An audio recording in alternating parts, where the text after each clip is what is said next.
We'd like to welcome each and every individual to Voices of Integrity. And today we're going through the white paper library and going through the consistent and committed. So we've been through the WIFM, what's in it for me, concept of selfless selfishness. Hopefully you've internalized that. Now it's consistent and committed. Like Cheryl, she is one of the most consistent and committed people that I know. I love that. She's got to actually run. And so, um, and so Elaine, Marla, Kent, anything you guys have on this white paper?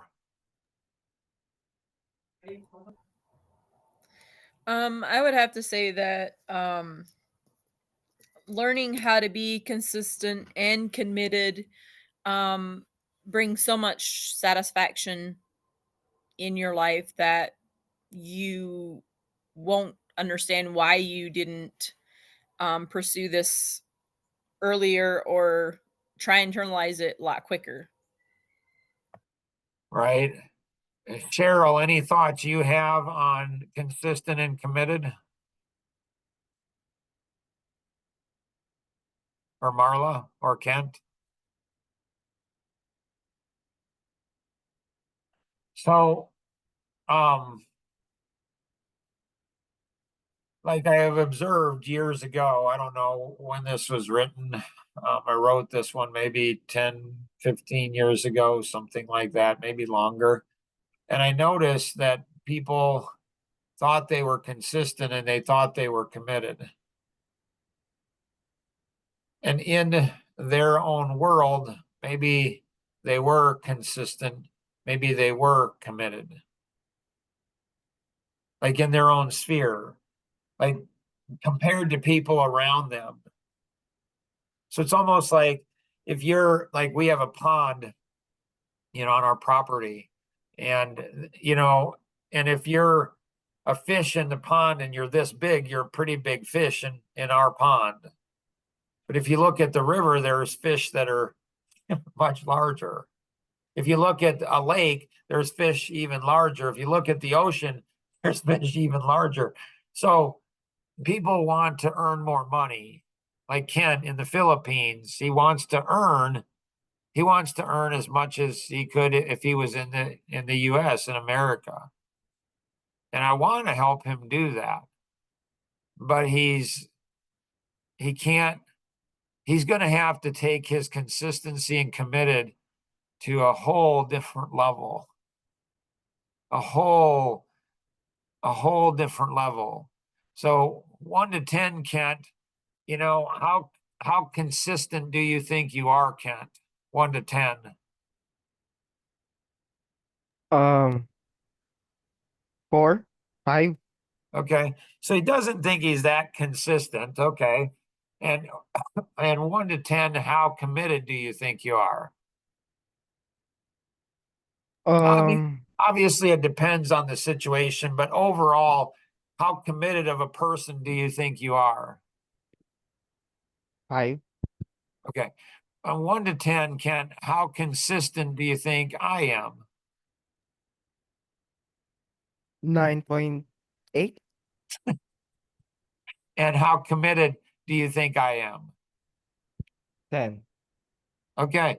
So, the 9.8, I'd be very interested at another time to find out what that two, like that 0.2, where have you not seen consistency? And so there's dimensional. So what's a higher number, a 2 or a 9? Most people think a 9 is higher because we think in one dimension. We think in the dimension we're in. There was 1 year that I tracked all my mistakes. I had Elise do it. I had my wife and my kids and everybody else in my life. If you see me making a mistake, report it to Elise. She was the one that kept track of it. I'm embarrassed to say, humbled to say, ashamed to say that there's 7 mistakes that I made that year. 3 of those, I believe, 3 of those 7, was it related to time? Where once I think I was 93 seconds late for an appointment. 93 seconds. And there's a good reason. There's always a good reason for everything. And the reason was there was a young woman in Florida that somehow got connected to me, and her husband was physically and sexually abusing her. And her local church wouldn't do anything about it. So I was on the phone trying to help her and assist her, and it caused me to be 93 seconds late for an appointment. So some people think I'm a machine. They think, Mark, you're not human. Okay. So once you get to a 10, you move to the next dimension. So in the next dimension, a 2 is higher than a 10 in the previous dimension. Questions or thoughts?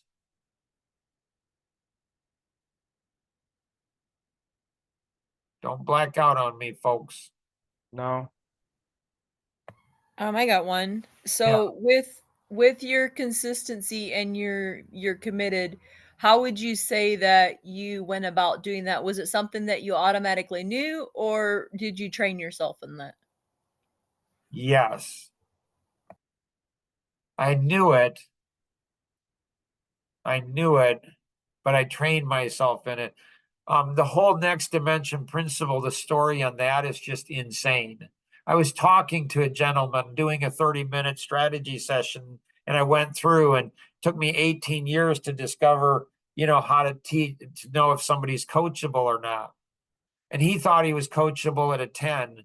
I thought he was coachable at a 2. And a point of humility hit in, and I said, because I knew based on my standard, he was a 2. The guy wasn't open. Like, he wasn't open. Like, if somebody challenged him, he'd be defensive, angry, upset. He wasn't coachable. So I had all the data, all the experience, but I was humble, and I said, what if he's right? And I'm like, I'm fighting inside of me, and I'm like, he's not right. And I'm like, well, what if he is right? This is what in the employee versus employer mindset, business owner versus employee. This is what I was trying to get with Kent. Kent said, where I said, I think you're really lazy and I think you're really sloppy. Do you agree with that? And he said, yes. And I said, would you tell me the truth? If you didn't agree with it, would you tell me? And he said, no, which was awesome. I'm like, okay, great. And so, you don't think you're sloppy and lazy? And he said, no. So he doesn't understand dimensions. So this gentleman, so I took my mind, I said, Kent, can you take your mind to a place where you're sloppy and lazy? And we kind of ran out of time. And so we didn't go ahead and finish that concept. But the concept is taking your mind to a place that your mind doesn't want to be taken to. So I took my mind to a place and said, what if he's right? And then all of a sudden it hit me. I said, in his own mind, he thinks he's coachable in his own dimension. So he thinks I think he's a 2. He thinks he's a 10. He's ready to make a dimensional breakthrough. So the more we know we don't know. So somebody in 2nd grade, they think they're a math whiz. But when they get to 5th grade, they realize math has a lot more dimensions than what you realize. Like, I don't think I'm a good father. And it's like, so if I can take my mind there, I can grow. As long as I don't let it get to, I was creating God's image. Like as long as it doesn't get to the core essence of who I am. And so, Elise, been working with her for, I think it's 8 years, and somebody asked her the secret of working with me. And she said, never take anything personal. What she means is take everything serious.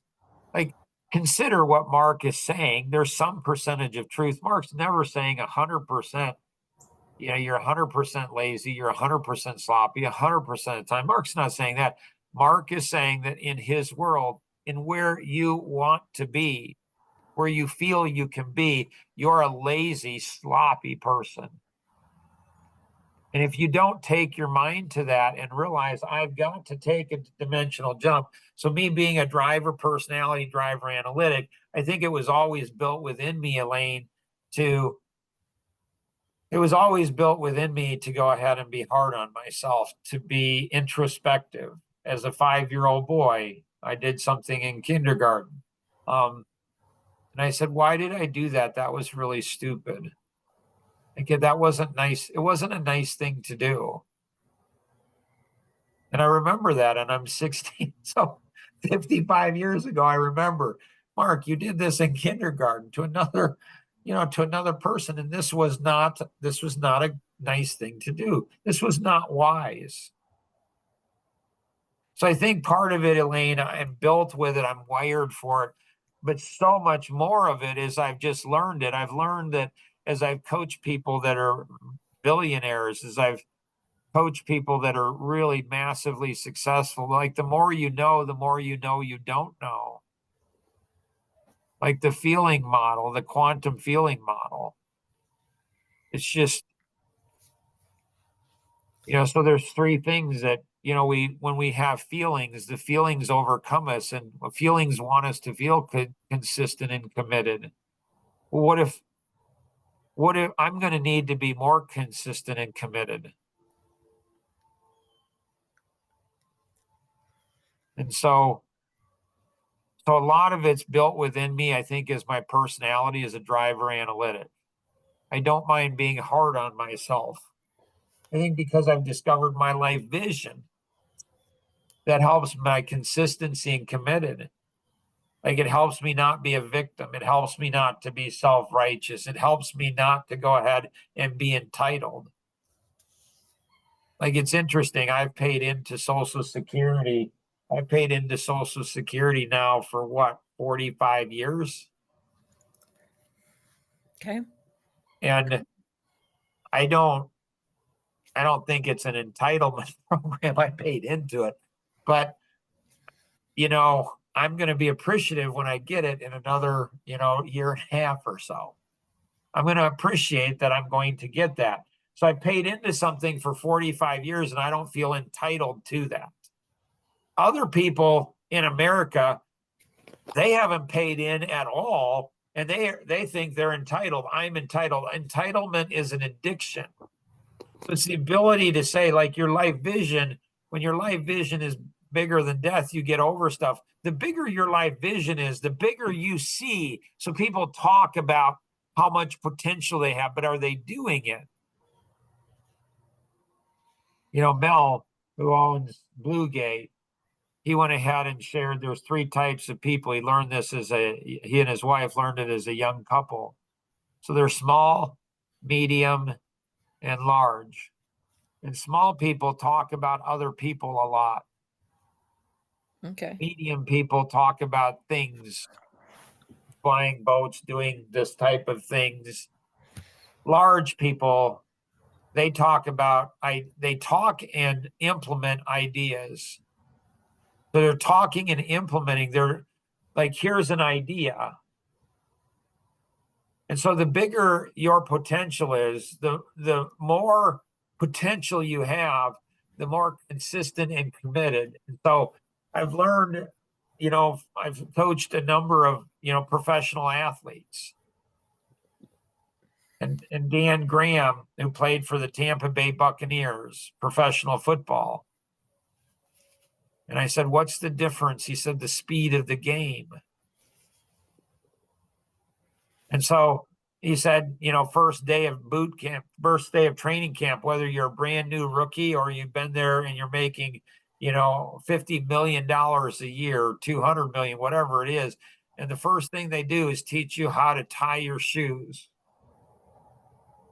Because in professional football, you don't tie your shoes. You make a mistake once and you rip through on how you tie your shoes. You race through it. If your shoes are not tight, you could literally die. That's how hard they hit. So it's like when you see people at the top of their game in any area of life. When I talked to the president of Easter Seals, Tom Kuntz introduced him to me. When Tom Kuntz, past president of Century 21, largest real estate franchise in the world, didn't have a college degree, and 140,000 agents in over 70 different countries. And it's like, he said, I do the things every day that I don't want to do first. It's the first thing that I do every day is the things I don't want to do. When he and his wife went over to Italy, I believe it was, and he gets up at 5 o'clock in the morning or 4 o'clock, and he does work. And she's like, well, we're here on kind of vacation. And he's like, well, I got other stuff I've got to get done. The guy's a machine. When I talked to the president of Easter Seals, I said, what's your biggest challenge? He said, I'm talking to the presidents of Apple or the presidents of Pepsi and the presidents of Coke and the presidents of, US Steel. So he said, they think at a different speed. He says, I literally have seconds. Like these guys play. And so you get to decide, it's your life. You get to decide what you've been called to be. I think people in today's society, it's like, well, this isn't, this isn't who I am. Well, who are you? And so people make it all about themselves. So the bigger your life vision, the more consistent and committed you need to be. The higher frequency you're going to need to go. Other questions or thoughts?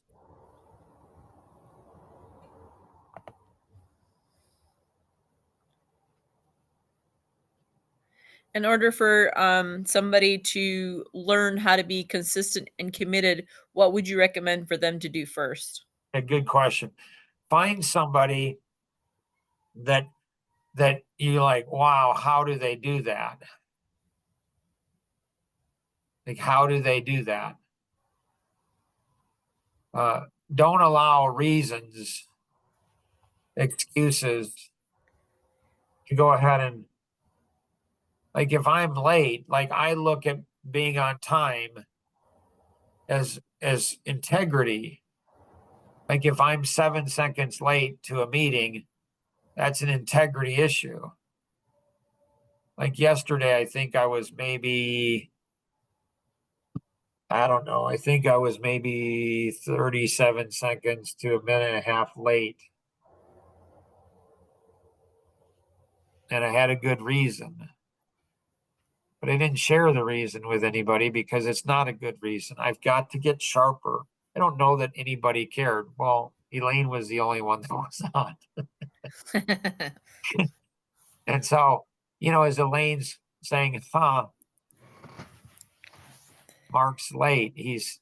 The guy's never late. He's a machine.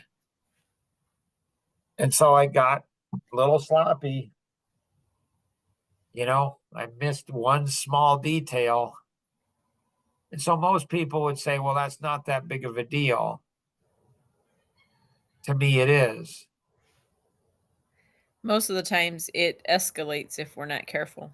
That's exactly what happens. We become sloppier and sloppier and looser, and it just gets worse and worse. That's absolutely true. Kent and Marla, you're both quiet.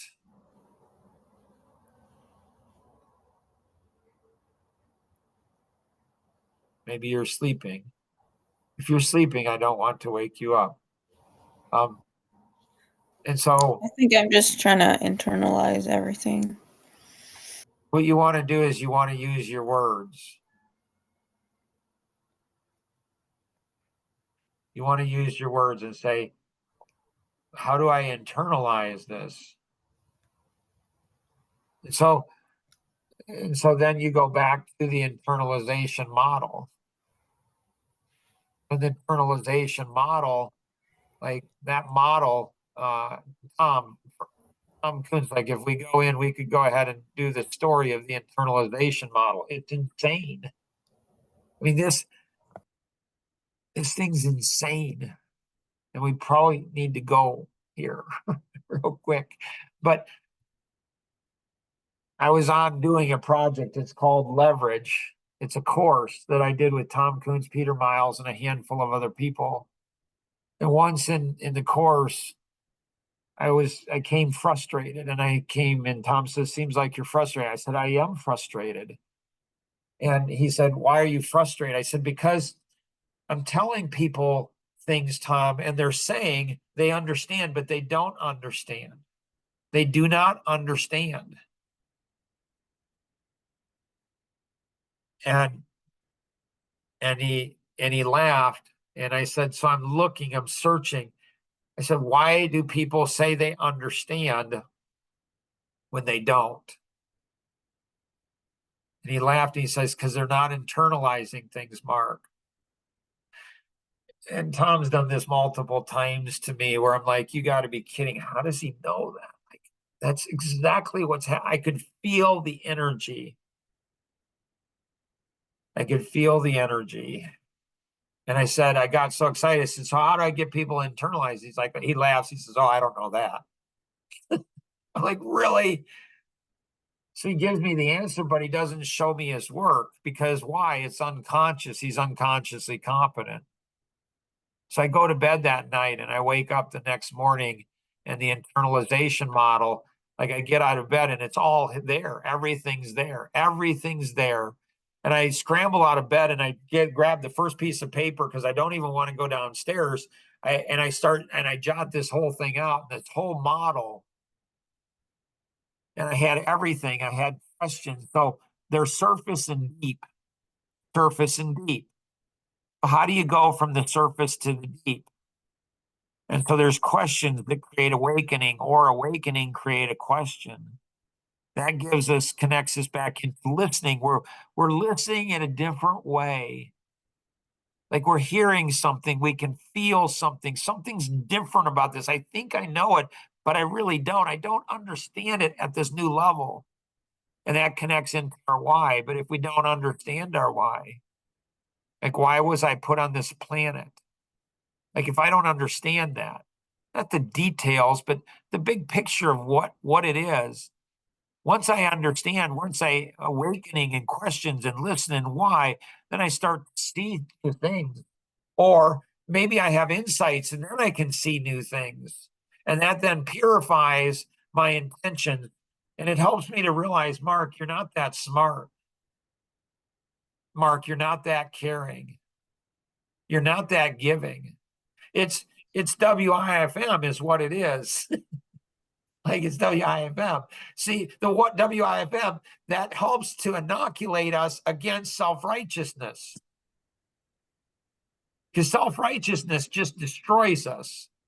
Consistent and committed, that helps us to understand. So when you look at the feeling model, and the story behind the feeling model is equally awesome. We'll do that in another one. Remind me to do that in another one. I didn't know my feelings mattered until I was 59 years old. Honestly, it's a true story. Two people told me, my youngest brother and my son. They said, Mark, your feelings are important. It never crossed my mind that they were important. Seriously. And so the self-righteousness, the WIFM, it's like, I'm not a nice person. I'm not as nice and caring and everything else. So that creates humility. And then the two others in entitlement and victimhood. So then I go back to the internalization model. And so I realize, you know what? You're not better than other people, Mark. You're really not. And once I do all of that, insights and seeing and purification and intention, that puts me into a position where I go ahead and think radically different or radically think differently. Like these interconnect together. And what that does is gives me additional leverage, which gives me additional capacity, capability. Now, if I don't understand that I'm not better than other people, I can misuse that leverage and it can be bad. That's why going through the videos today, we're going through leverage video, which is really interesting. What an interesting, some would say, coincidence. That leads us to change, which then we internalize, or maybe internalization leads to change. back and forth. And then we know what's going on. We know we've internalized when we do something differently than we've done in the past. And I had all of these things in my sleep. And the thing I was missing was this last one. This last one was empty in the model. And I'm like, I don't know what this last one is. And Peter Miles, past board member of BMW. And he's like, as a reflex, he said, you fail. I'm like, that's exactly what that's life. You go through all of this work and then you only fail. And then you get it. What do you get? That you're not that smart, that you're not that humble, you're not that caring, you're not that giving, you're not everything that the ego. You get that your ego is like, it just governs so much. But you're amazing because you're creating God's image. You get it. And so what do? You start all over and start it again. It's sad and humorous to me when people I recommend, they say they want to do something and I recommend that they do it. And here's what you need to do. And they're like, I don't know if that's going to work. I'm like, really? That's your standard? 99% of what I do doesn't work. I'm just used to things not working. So there's this stamina that I've built up over the years. And it's like, shoot, I don't know if I'm going to figure it out. I'm 60 years old and there's so many questions. And with every internalization model that I have, and then there's the flawless thinking model. This is crazy. I didn't know any of these, I didn't have these when I wrote the white paper. These white papers didn't know that. And it's like, so when we internalize how amazing we are, we're creating God's image. He knit us together in our mother's womb. There's 8 billion plus people on the planet. There's not one other person. So as a parent, how do you go ahead and teach your kids rock solid confidence? You're creating God's image. You're absolutely amazing. There's nobody else on the planet like you, but then you're no better than anybody else. Don't think you are. How do you give them that amazing confidence and that amazing humility? I don't know. But I'm only 60, right? So I got a lot of life ahead of me to figure this out and being able to go through it. So hopefully this was helpful. Always remember, talk to your art mentor, your 2 art buddies. Always remember we can accomplish so much more together than we ever could on our own. Have an amazing day. Bye-bye.